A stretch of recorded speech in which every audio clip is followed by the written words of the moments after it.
आता 10वा दिवस म्हटलं की लोकांना एकच माहिती आहे की कावळा शिवला पाहिजे. हो.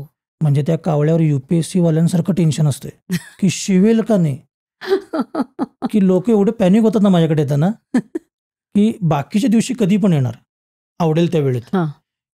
10वा दिवस असला की लोक पंक्च्युअल म्हणजे पंक्च्युअल, की आई वडिलांना, HODला, प्रिन्सिपलला सुद्धा आजपर्यंत घाबरले नसते.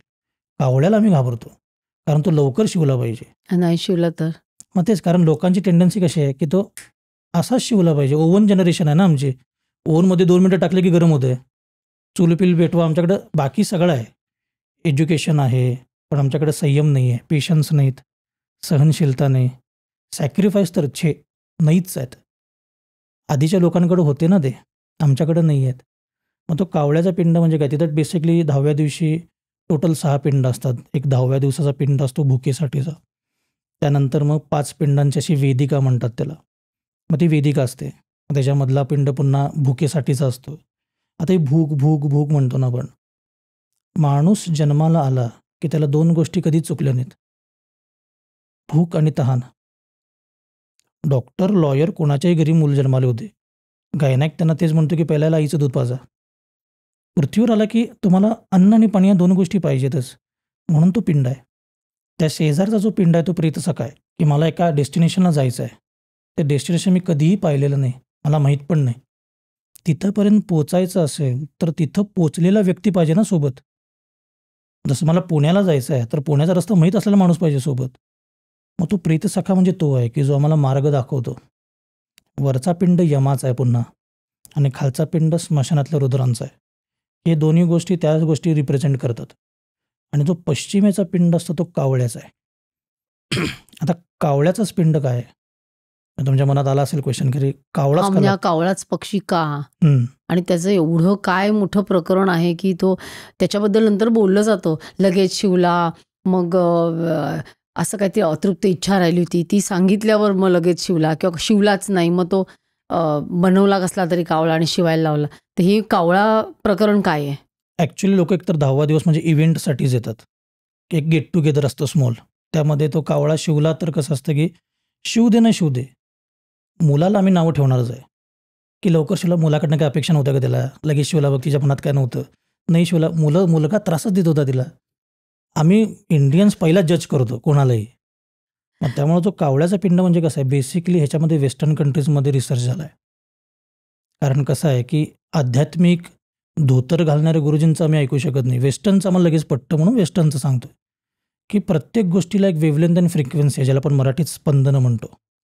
की if you want to listen radio Mirchi तर you have to tune 98.3, as simple as that. मग त्या फ्रिक्वेन्सीवर आत्म्याच्या फ्रिक्वेन्सी आणि कावळ्याची फ्रिक्वेन्सी ह्यांच्यामध्ये एक सिमिलॅरिटीज आहेत. कावळ्यामध्ये आत्मा हा स्थिर राहतो. कावळ्याला डोळ्याला वेन्स सगळ्याच्यापेक्षा जास्त गेले आहेत. सो जे कावळा पाहू शकतो ते आम्ही नाही पाहू शकत. उदाहरणार्थ गरुडाला समुद्रातला मासा दिसतो ना, मला नाही दिसत. काही लोकांना लिमिटेशन्स आहे, काही लोकांना स्पेशालिटीज आहेत. तिसरी गोष्ट म्हणजे काय की अन्न खाणारा पक्षी कावळा आहे. कोरडं ते धान्य, शिजवतात ते अन्न खाणारा पक्षी कावळा आहे. ह्यासाठी आपल्याकडे कावळा सांगितला आहे. आणि मुळात खरा कावळा शिवायला सांगितलेलाच नाही आहे, कारण प्रत्येक गावात मृत्यू आहे, पण प्रत्येक गावात कावळा नाही.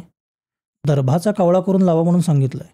पण जिथं अवेलेबल आहे तिथं का थांबायचं आहे, की कावळा शिवेपर्यंत गेलेल्या व्यक्तीने माझ्यासाठी केलेल्या 4 चांगल्या आणि माझ्याकडून तिच्यासाठी घडलेल्या 8 वाईट गोष्टींचं चिंतन म्हणजे तो वेळ आहे. तिथं आम्ही ग्रुपमध्ये गप्पा मारत बसतोय की तो शेवटचा तुमचा फेज आहे ना, गेलेल्या व्यक्तीच्या ऑरासोबत राहायचा. मग तो स्पेंड करा ना. कावळा शिवल्यानंतर दिवसभर काय करणार आहे तुम्ही? काहीच नाही करणार आहे. त्यानंतर गप्पा मारू शकतोच की आम्ही, पण आम्हाला तिथंच मारायचे असतात. म्हणून तो म्हटलं की तो लगेच शिवला पाहिजे. असं एक असतं की बाबा लवकर शिवायला पाहिजे, की आमचे अट्रॅक्शन्स आहेत ना. धरून चला बाबा, एक छोटीशी रिंग माझीच मला मुलाला द्यायची आहे, तरी मी 2दा विचार करते, अरे देऊ काही हरवला तर. मटेरियलिस्टिक गोष्ट आहे, पण आम्ही देताना 5 मिनटं विचार करतो. माझी मुलं, सुना, नातवंड, घर ज्यासाठी राबले, या सगळ्या गोष्टी लेट गो करून मला निघून जायचं आहे. काहींना फ्रॅक्शन ऑफ सेकंड्स लागतात, काहींना 20 मिनटं लागतात. लेट इट बी ना, द्या ना ती 20 मिनटं. म्हणून मगाशी म्हटलं झोमॅटोसाठी थांबतो ना मी. मग सगळ्या बाकीच्या गोष्टी नंतर माझं एखादं काम अडलं आहे, आणि तो बॉस यायचा राहिला आहे, त्याची एक सही पाहिजे. SBIमध्ये मी लंच टाईमला पोचलेलो आहे. मग थांबतो ना आम्ही. मग आई-वडिलांसाठी का नाही थांबू शकत? तिथं मग लोकं इव्हेंट करतात की लगेच, "अरे तू नमस्कार कर. ते तुझ्यासाठी थांबलं असेल बघ." अरे त्या बाईनं तुम्हाला जन्म दिलाय ना. तुमचा स्वभाव माहीत नसेल, तुम्हाला तुमच्या मुलाचा स्वभाव माहीत नसेल. माहिती आहे ना? आम्ही तिथे काय म्हणतात की 2 भाऊ असतात. दोघांची अजिबात पटत नाही. दोघं जण एकत्र येतात आणि आईला सांगतात, "काय काळजी करू नका, आम्ही दोघं एकत्र राहतो." अरे तुम्ही जिवंतपणे एकत्र राहिला नाही तिच्या. मेल्यावर काय राहिलं? ही क्लिप शेवटपर्यंत बघितल्याबद्दल खूप खूप धन्यवाद. संपूर्ण एपिसोड बघण्यासाठी खाली दिलेल्या लिंकवर क्लिक करा आणि सर्व काही चॅनलला सबस्क्राईब करायला विसरू नका.